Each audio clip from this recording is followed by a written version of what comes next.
Hey folks, Lenny Lawson, the car guru, here to visit with you a little bit this morning.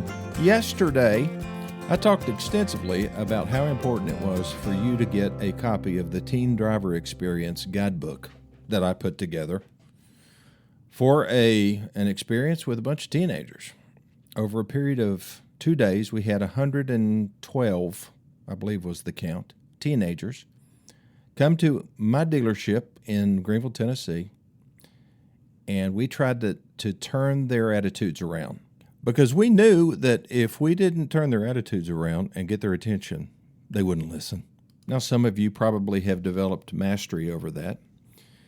Every time that you ask your teenager to do something, they do it immediately. Like, you need to get ready for school. Oh, okay, and they jump out of bed, they get dressed, they're on time, they don't forget anything. And they get straight A's in school, and they're never a problem. They go to church with you. They have really good friends. They associate with the right kind of people, not the wrong kind of people. They do know the difference. They recognize the difference. Does that describe your teenager? Probably not. You know, I just can't believe all the stuff I learned about mine after the fact. I guess my two girls had to hit 35 before they would start confessing. Probably a combination of guilt, shame, and having kids of their own, because we really tried hard as parents. We were too easy. We had high expectations but low visibility, and that's a problem. You know, I've learned in business, if you want to manage behaviors, you better watch them. In business, we call it MBWA. You know how I hate acronyms, but that's a good one. Management by walking around, observing behaviors. But you know, when we hand the keys to the family vehicle to our kids, and they drive out that driveway the first time. I remember the first time my son drove out the driveway, and my wife and I looked at each other and let's have a little moment of prayer. You know, it was just one of those scary situations, and most of you have faced it if you have young teen drivers. So we hope that we can get through to them, right? That they will listen. But that's a problem. It really is. I mentioned yesterday that it was almost like, what I saw when the kids came into our showroom on the Nissan side and they were gathering their chairs, I knew that the most important thing would be to feed them something they liked. And that was pizza. And they just devoured it. And I knew that would brighten the mood just a little bit. And then I started with a story. You know, if you tell stories, people listen better. If you just immediately start lecturing your kids or, the kids that I used to have in the youth group at church, I was a youth counselor for probably 15 years with my wife. We did it together. And we learned some valuable lessons. Of course, she was a school teacher and I was a car dealer, and I knew how to get attention of my salespeople because they were just slightly afraid of me. But still, there was no guarantee, and still no guarantee that they will do what you ask them to do. And most of these guys are in their early 30s and up into their 40s, and they still, in some cases, not all, but in many cases, behave like teenagers. There's still a child in all of us, right? I mean, some of us are able to submerge that child better than others. I have never been that good at it. My child has continued right along, and I'm glad he rides along with me. I have a little, this may sound weird, but I have a little picture of myself standing beside my dog, looking right at the camera, biting my lower lip, and I'm standing on a dirt pile with Tonka toys all around me. The date of the picture is May 1962. And I keep that picture beside me so that I can remind myself that little boy is still around. He's just wrapped in a 69-year-old body. And I want to keep him around because I think that's a part of my sanity. If I grow up completely, then I'll lose my childhood enthusiasms and how excited I get over certain things. I don't want to become a sourpuss, and I certainly didn't want these teen drivers to see a sourpuss talking to them, just lecturing them. I wanted them to have fun. So we did, and they learned a lot. And one of the things that I want to do is to just give you some pointers about what we talked about and how we did it. And I think that, if you don't live anywhere near me and can't come to our next teen driver experience, then I want you to be able to either conduct it yourself, go to your nearby car dealer and ask them if they'll do it. It takes the right personality to pull it off. Whoever is the speaker has to be able to relate to young people. They have to be a natural storyteller. And that's something that I've always been. And it has served me well, as has keeping that little boy around just in case I need him. I'll be back in just a minute.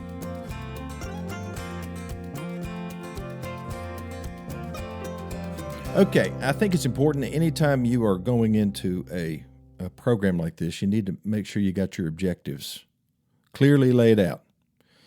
And so I came up with basically 3 guiding principles. I wanted to teach the kids how to be safe. I wanted to teach them how to make smart decisions when it comes to their car life. And I wanted them, or to instill in them, a certain degree of confidence. And where does that come from? Why do you want them to be confident? Well, because I want them to understand the vehicle that they're driving, how it works, what the key components are. How does the braking system work? How does the car work? When you put gas in a car, what happens next? How does it get to where it needs to be, and what's going on inside that engine? How important is it for the engine to stay cool? How does it stay cool? What are the things that are required, what are the systems that are required to make that engine not overheat?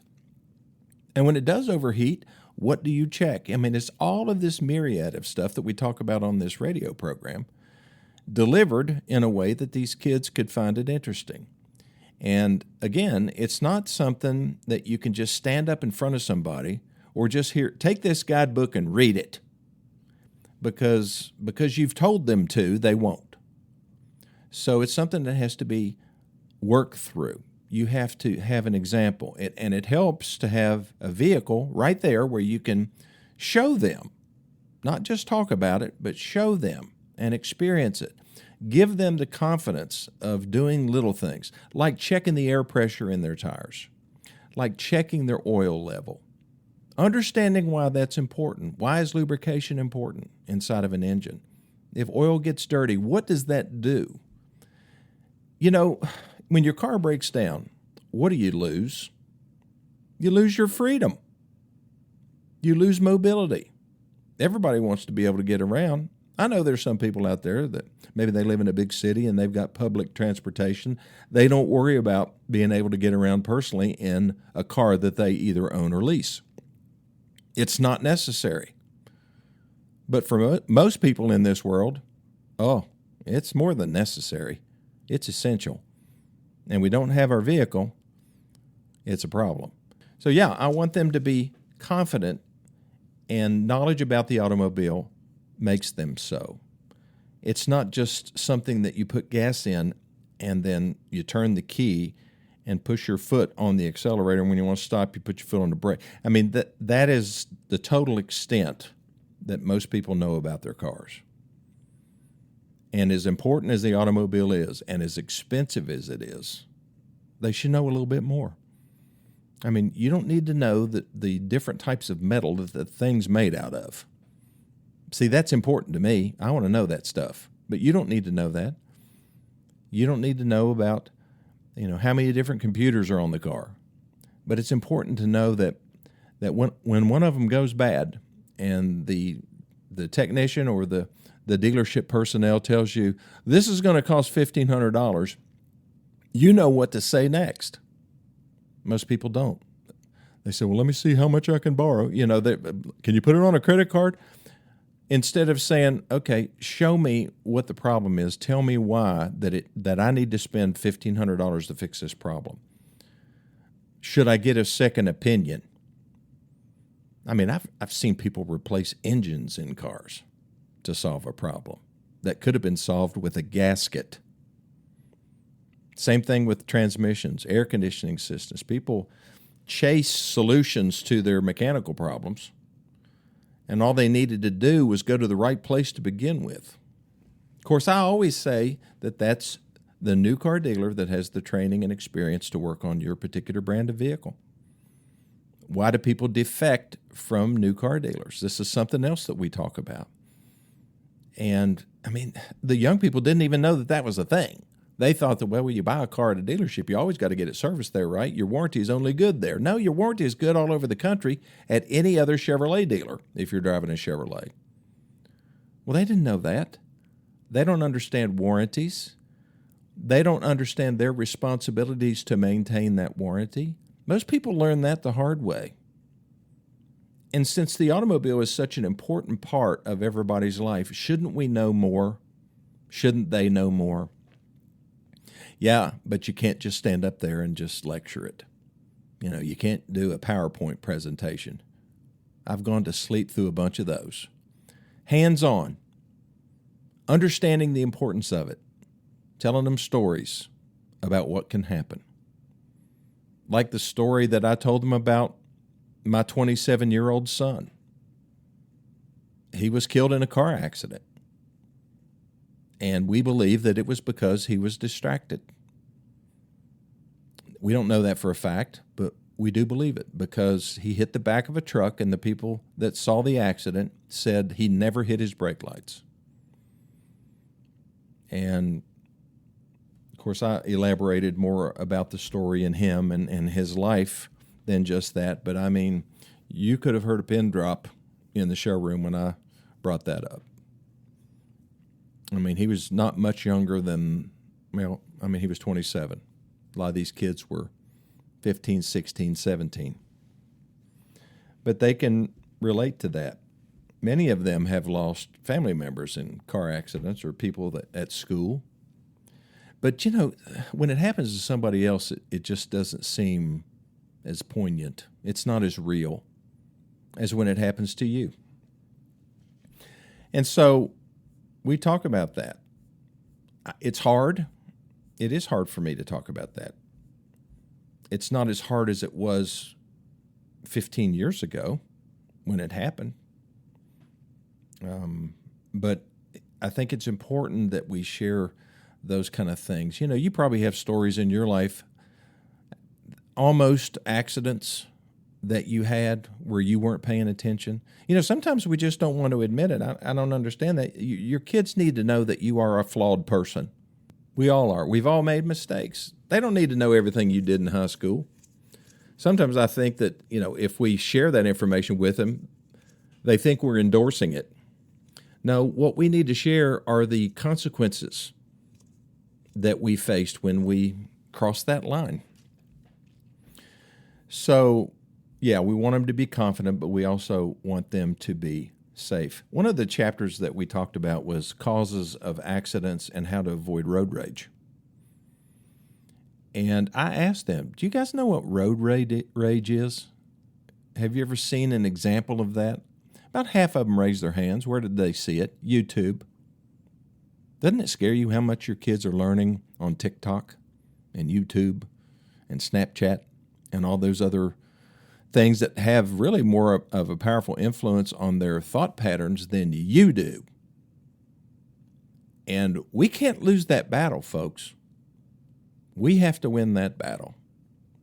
And maybe sometimes it involves not giving kids cell phones until they get their driver's license or their learner's permit.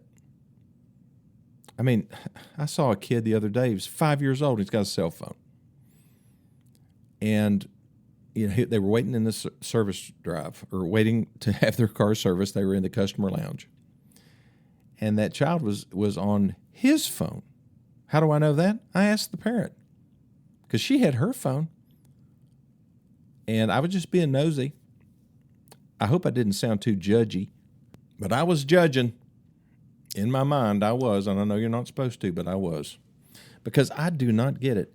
Oh, it's just so convenient, you know, and when he's at Daycare, I want him to be able to call me and stuff like that.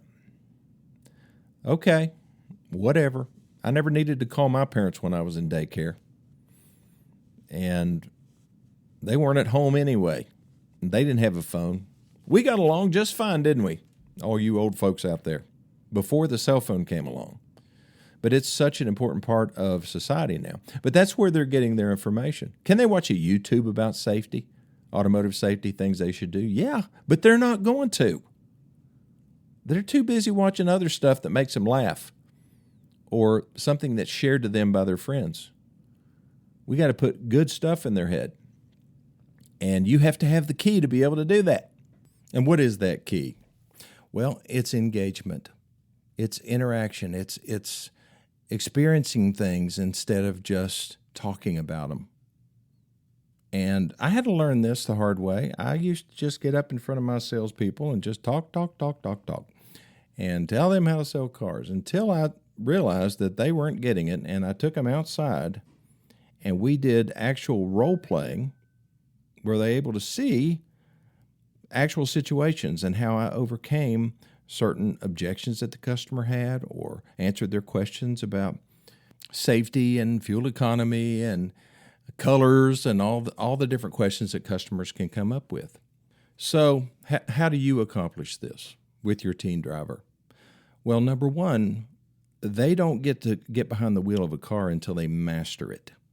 And that's way more than just passing a driver's test because that's easy. That's just about laws. And laws are important.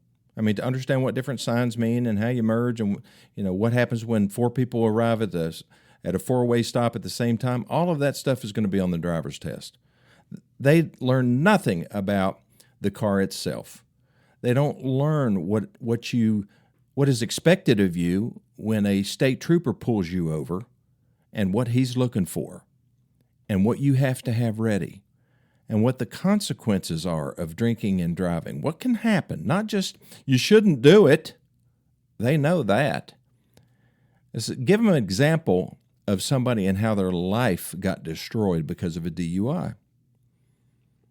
Tell them real stories. And you may not have to go very far to find those stories. They may be in your own neighborhood or your own family. But come up with your own test that they have to be able to pass. Use the My Car Guru Teen Driver Experience Guidebook as a platform to test your teens. Make them study it. But go over it first and make it come alive. That's the important thing. And then maybe they'll listen. Okay, I'm going to take my last break, and I'll be back in just 1 minute.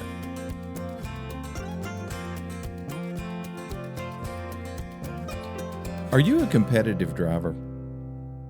In other words, when you're going down a road and somebody passes you and then cuts you off and, just doesn't behave right on the road, driving aggressively, do you feel like you have to respond to that?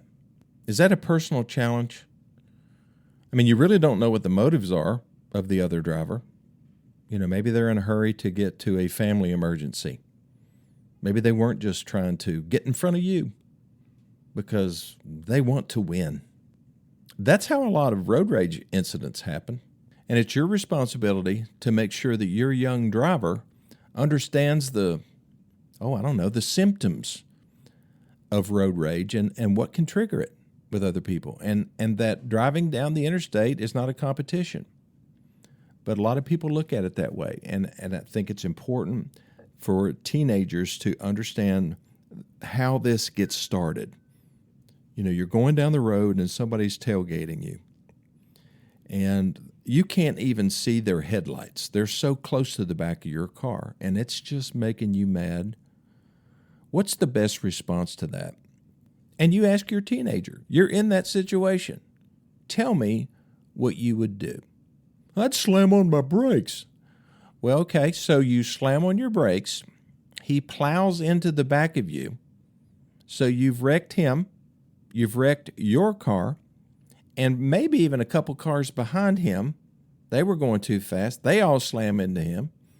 And some lady ends up having a heart attack because it was just such a shocking experience. and you've created all these problems, and the state trooper wants to take you in because you caused the whole thing. Now, how do you feel about slamming on your brakes? See, that makes it real. We have to make it real to them. We can't just say, don't ever respond to an aggressive driver. Don't slam on your brakes if somebody's following you closely. Just pull over. That's good advice. It really is.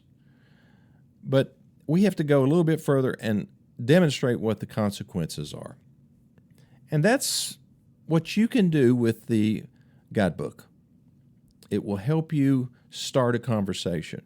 Everything from driving in bad weather to how to handle a minor accident. What are your responsibilities? What are you trying to accomplish as far as the person that ran into you or you ran into them? What do you need to say to the police? Do you ever say, well, it was all my fault? These are things that the guidebook will help answer. And it's a really good conversation starter. And so all you have to do to get one is to send me your email address. You can text it to me to 423-552-2020, or you can send it to my email, lennylawson2020@gmail.com, and I will send you a PDF of the guidebook. You can print it out. You can print out 1,000 copies if you want to. It is not copyrighted. I would never do that because this information needs to get out. Oh, and it's also free. So even if you've got drivers in your family that are 30 years old, kids are maturing later now, at least that's what I'm told, they could read this too and learn a lot. It's not just for 16-year-olds. I had a lot of people that parents that actually sat in on this. I said, I wish you'd do this for mothers.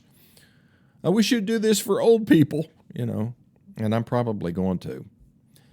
Because people I don't mean this in a negative way, people are just ignorant about a lot of this stuff and about the operation of a car, how they work, what their responsibilities are, what you do when you get pulled over, what do you do if you're in a wreck. They just don't know. A lot of them, it's never happened to them. I mean, how would we expect them to know? Well, this is a great way to give them a heads up when these kind of things happen in their car life.